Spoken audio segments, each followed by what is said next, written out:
Hello everyone, welcome to my channel chemistry by Pawan sir. आज हम लोग स्टार्ट करेंगे thermodynamics second law of thermodynamics एकदम बेसिक से, जो कि हर एक स्टूडेंट को अच्छे से समझ में आएगा। तो जो लोग चैनल पे पहली बार हों, चैनल को सब्सक्राइब कर लें। आइए शुरू करते हैं। Different state of the second law of thermodynamics. Second law of thermodynamics कुछ स्टेटमेंट हैं, हम लोग यहाँ से देखेंगे। देखिए फर्स्ट स्टेटमेंट क्या है। The entropy of the universe is increases continuously as a result of spontaneous process. आपके जो यूनिवर्स में स्पॉन्टेनियस प्रोसेस जो स्वतः प्रोसेस हो रहे हैं, उसकी वजह से क्या हो रही है, यूनिवर्स की एंट्रोपी जो है वो क्या हो रही है, ऑलरेडी इंक्रीज हो रही है। All spontaneous process are irreversible. सभी स्पॉन्टेनियस प्रोसेस क्या होते हैं, आपके इरिवर्सिबल होते हैं। आप लोग रिएक्शन दो तरह के पढ़े होंगे, परिवर्तन, रिवर्सिबल एक इरिवर्सिबल। इरिवर्सिबल का मतलब ओनली वन डायरेक्शन में होने वाले परिवर्तन, और रिवर्सिबल का मतलब वो ऐसे रिएक्शन जो फॉरवर्ड और बैकवर्ड दोनों डायरेक्शन में हो सकती है। तो जो आपके स्पॉन्टेनियस प्रोसेस होते हैं वो क्या होते हैं, इरिवर्सिबल होते हैं। सेकंड देखिए, the energy of the universe remain constant but the entropy of the universe approach A maximum. जो आपकी यूनिवर्स की एनर्जी है वो तो क्या रहती है, कांस्टेंट रहती है, लेकिन एंट्रोपी जो होती है यूनिवर्स की आपकी, वो अप्रोच मैक्सिमम होती है। क्या होती है, मैक्सिमम होती है। क्यों? क्योंकि आपके स्पॉन्टेनियस प्रोसेस हो रहे हैं। नेक्स्ट स्टेटमेंट देखिए, all natural and spontaneous process takes place in one direction only and without the help of an external agency a spontaneous process can not be reverse. अब क्या है कि ऑल जितने भी नेचुरल और स्पॉन्टेनियस प्रोसेस आपके होते टेक्स प्लेस, वो क्या होते हैं, ओनली वन डायरेक्शन में होते हैं, केवल आपके इरिवर्सिबली होते हैं। हम लोग ऊपर देख लिए। Without with the help of external agency, बिना किसी एक्सटर्नल एजेंसी के उसे आप रिवर्स नहीं कर सकते हैं। Spontaneous process can not be reverse.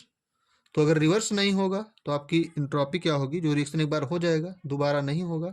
इसलिए क्या होगा, इन्वर्स की में आपका इन्वर्स की इंट्रोपी क्या हो रही है, इंक्रीज हो रही है। तो दूसरा स्टेटमेंट ये है कि जितने भी आपके नेचुरल या स्पॉन्टेनियस प्रोसेस हैं वो ओनली वन डायरेक्शन में होते हैं, with the help of external agency के आप इन्हें रिवर्स नहीं कर सकते हैं।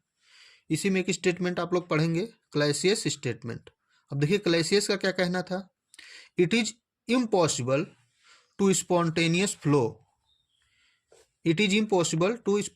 Flow of heat from colder body to hotter body. अब इनका कहना था, हम लोग फर्स्ट लॉ ऑफ थर्मोडायनेमिक्स में पढ़े थे।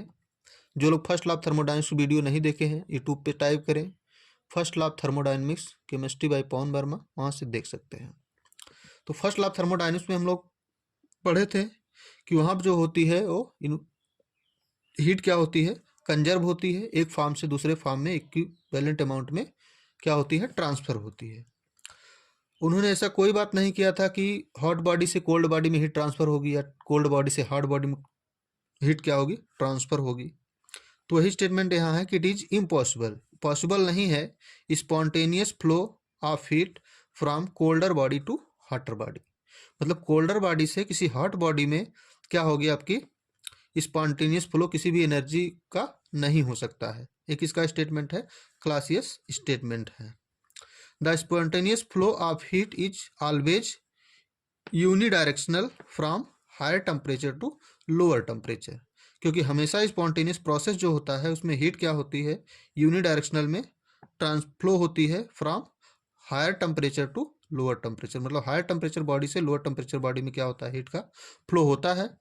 लेकिन ये इम्पॉसिबल है कि हीट जो है वो कोल्डर बॉडी से हॉटर बॉडी में फ्लो करे बिना किसी एक्सटर्नल एजेंसी के। तो एक स्टेटमेंट ये भी इंपॉर्टेंट है, एग्जाम में पूछा जाता है, तो यहाँ से आप देख सकते हैं।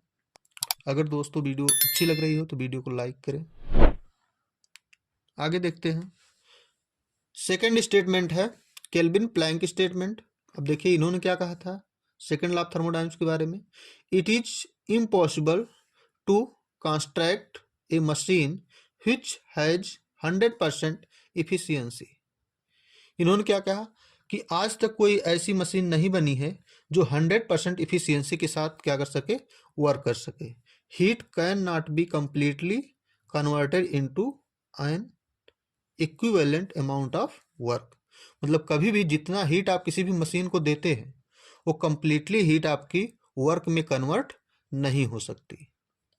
एक सिंपल सा एग्जांपल है, आप लोग देखिए आपके सभी के घरों में लगभग स्टेपलाइजर का यूज होता है, तो आप वहाँ ध्यान दीजिएगा कि स्टेपलाइजर में जब लाइट एक बार कटने के बाद लाइट आती है तो लाइट आने के बाद तुरंत आपके घरों में लाइट सप्लाई नहीं होती है, 20 सेकंड 30 सेकंड के बाद ही होती है। क्योंकि क्या होता है, अगर ऐसा होता तो क्या होती, सप्लाई तुरंत होती। लेकिन जितना हीट आप किसी भी मशीन या किसी भी सिस्टम को देते हैं वो टोटली उसे वर्क में कन्वर्ट नहीं करती। ये किसका स्टेटमेंट है, केल्विन प्लैंक स्टेटमेंट है। सभी लोग अपने घरों पे देखिएगा। नेक्स्ट है केल्विन।